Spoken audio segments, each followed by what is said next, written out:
I am Moira with my guests Caroline Midgley and Sarah Roberts. If you're just joining us, we are talking about how to get unstuck. And we actually have a caller.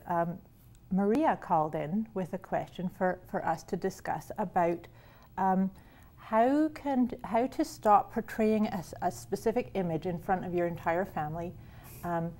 She doesn't feel like she can be herself because the image is so ingrained. She's 75 years old, and this has obviously been a pattern for a long time. Wow. So I know I have, so I can talk to that, but Caroline, what would you have to say to somebody who just wants to try and be herself?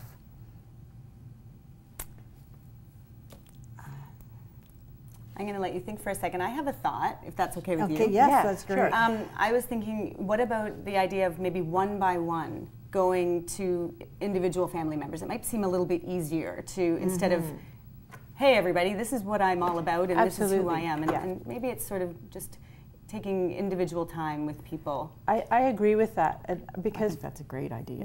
for me, the thing is, and it's how we were talking earlier about the one step at a time, right?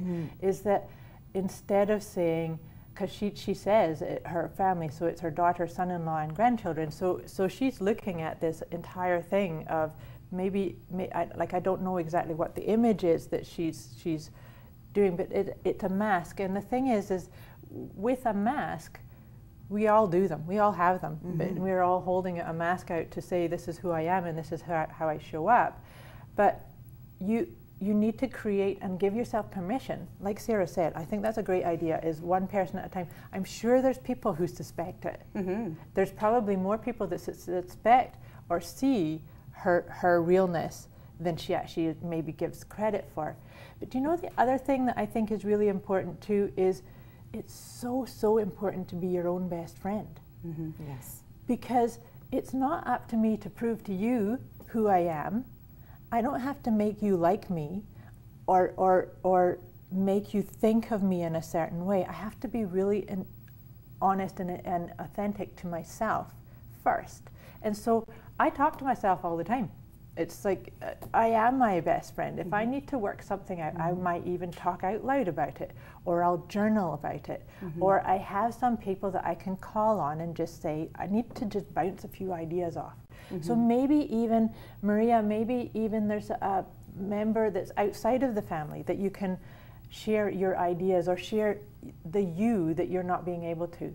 But I think it's a muscle that if you can get into expressing who you are, doesn't matter how old you are. 75 is still young in many. Absolutely. I think it's very young. And I think it's awesome that at 75 she's even interested in making this change. And not that 75 is old, but I'm just saying I am just so inspired by somebody that wants to, at 75 years old, say, you know what, I need to be me. And I need to be seen as who I really am. Yeah. I love that. And you know, it goes back to one of the things we were saying a bit earlier too about fear, right? Yes. A lot of it is the fear, and we look at one way is false expectations appearing real. Yes. And so it may not be what she thinks as well. Absolutely. So they might be have relieved. Yeah, well, we all laughed when we said, you know, let's ask our family members what they really think about us. But, you know, it is a good chance to do something like that and to take it, as you say, one step at a time and one person at a time, and just try it. Maybe try it with a grandchild first. Yeah. It might feel really good. Yeah, absolutely. Because grandchildren are very forgiving. They are. So I really hope that helps you, Maria. And I think it's funny that you quoted the false evidence appearing real as fear. The other one that I really like is forget everything and rise. And rise, and that's fabulous. So, I yes, love that. yes, That is such a great way of looking at it. Yes, because you know, I believe fear is a good thing. Fear is something that kind of it can be used as an inner dialogue to say, do you know what you're doing? Are you committed to this? But you have to rein it in and make it that. Because as soon as it blows out of proportion into you always fail, you'll never get that, you'll never achieve this goal, or lose that habit, or take on this habit. If you're doing that, then fear is become your slave master, as opposed to you could use it as to, oh, I'm a bit nervous about this, but that can keep you on your game. And right? you know, I think that for Maria, she may end up having some very great heart-to-heart conversations with her family members. Yeah, that's what I would. I agree. I think that, you know, once we finally do get really real with who we are and our beliefs and what we're all about, and when we can share those with people that love us, if they love us, they'll still love us afterwards. So, one last point to Maria is I would really encourage her to write. Like, write your memoirs, write something, because even if people aren't available to hear you now, it would be nice to have that in maybe that's even a good first step. Yeah. To journal it all, have it all written down. Maybe hand a letter over to people if that feels more comfortable than face to face. Yeah. It's up to you to find out what's the most easiest way, because, you know, and sometimes it takes time. I mentioned earlier in our last segment about me coming out of a cult. I think it took me 10 years to actually process what I'd gone through. And I didn't admit it to anybody, and it's actually my husband that really encouraged me to write. And I ended up, I've helped multiple people get out of the organization, and it was very healing for me, but I had to do it at my time, you know. So I think that's really the key. I think everything has to be done at our own time. I'm a recovering alcoholic. I got sober about 11 years ago now. And for me, it was, I had to hit that point in my life where it was change or die, you know? And I had to hit that rock bottom before I could make that change in my life. Yeah. And you know, talking about what Maria sent in, you know, being able to share that with even family members or friends, so many of them, it was, you know, are you sure, really? I mean, we all drink, and, you know, and so to be able to say the truth about what I knew was real for me, and the fact that I needed to make that change in my life, you know, that was such an empowering thing, you know, to be able to really hit that rock bottom, and I had nowhere else to go but up. Yeah. So I used it as a push off, really, to make those changes. Yeah, and you're a wonderful inspiration for that. In the sharing of that, how did it feel to you when you actually came? Very scary. Yes. Very scary. Yes. Certainly that whole idea of what are they going to think. You know, I mean, everybody drinks. My family all enjoys alcohol, and so, you know, I felt that they would think that I was judging their, you know, drinking behavior, and I was just afraid of how it would be perceived in my family, with my friends. I was afraid of how my friends would then maybe not want to hang out with me. And truth be told, I did have to get away from some of those friends. And that's just as simple as it gets. I think when you have an addiction like alcoholism, you know, I was relating with and hanging out with people that I wouldn't have otherwise, had I not been, you know, so heavily drinking. So for me, it was, if you didn't judge me on my drinking behavior, then you were in, then we were friends, and we could hang out. So certainly I think it was very therapeutic for me to be able to just, you know, dissolve some of those relationships and move forward to build healthier, stronger, better ones, first and foremost with me.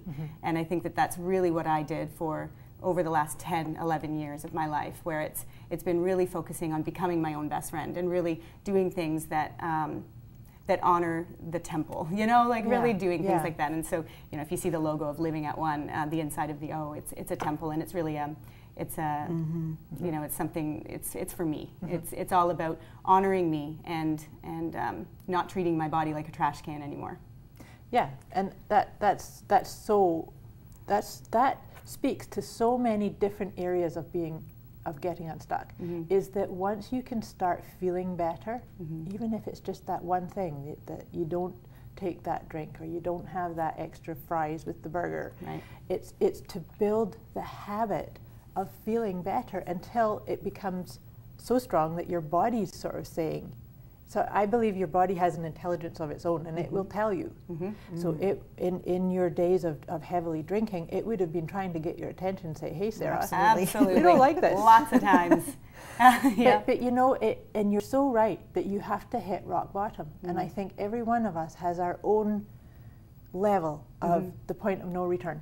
And if I don't do something, you know, something's going to and someone else can't do that for you. You know, I think that some of the, you know, a lot of times interventions don't work because the person isn't ready. And I think that it really does come down to, you've got to be ready. Not that intervention doesn't often work, and I know that it can, but in my case, it was more of I needed to figure it out that that I needed to go this direction and really go down a very bad road, or I could make the change. And thank God I did.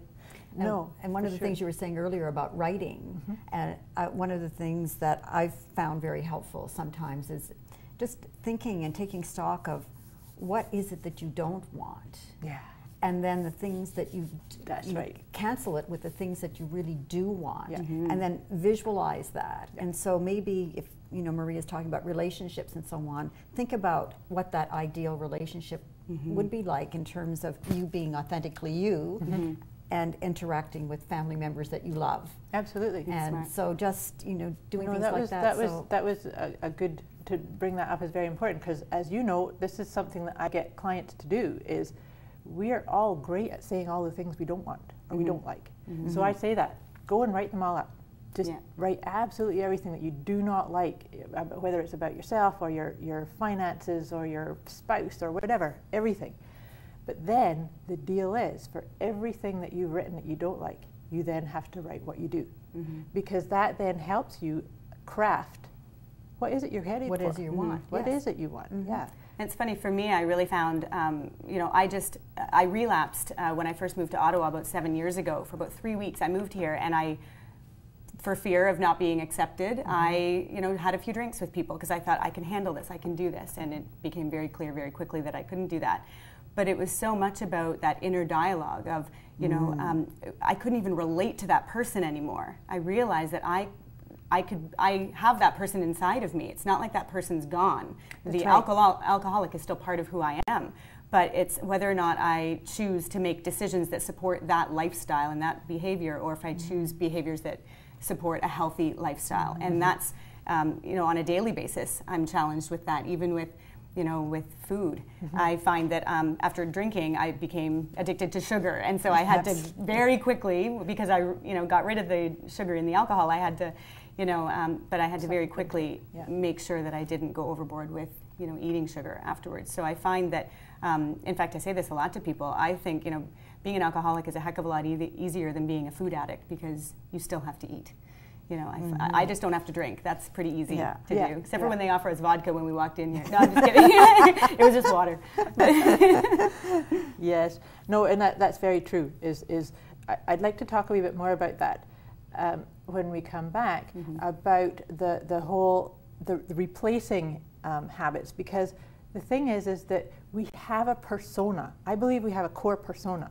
So that addict person's still there, but you have to. It's the being your own best friend that helps you deal with it in a different way. Absolutely. So stay tuned for our final reflections and getting and staying unstuck. I think that's the whole key. Is that not just getting unstuck, but staying that way. So join us when we come back.